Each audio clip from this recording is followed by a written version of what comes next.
Guys, bigyan ko kayo ng tips kung paano hindi agad mag-burn taste si Kaiser pads pagkabili nyo or kahit marami pang laman. Gamit tong perdible or yung pin. Nandito nga pala tayo guys sa bago nating branch, Vape Generation, BF Resort, Las Piñas. Yan, tara, simulan na natin.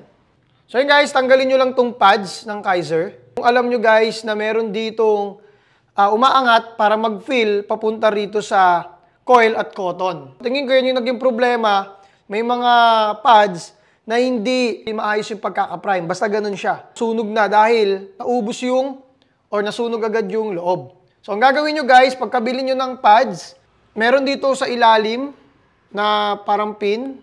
So pagkatusok nyo yan, nakita nyo may bumula. Yan guys, umaangat yan. So pag bumubula na yan, ayan, ibig sabihin, nafe-fill yan. So, pag wala na yung bula, tingin ko, 10 to 15 minutes, pahingan nyo lang. Parang sa mga open pad system, kung paano yung pag-fill or pag-prime, bago nyo siya gamitin. Pero pag umaangat na siya, nakikita nyo bumubula habang ginagamit nyo, siguro tansya ko dyan, 25 puffs or 30 puffs, parang ganon, umaangat yan. Or depende, basta pag natutuyot na tong ilalim. Yun lang mga kakaku, comment nyo na lang dito kung gumana sa inyo, or feedback kayo para makatulong pa tayo sa iba na mga bumili na tong Kaiser.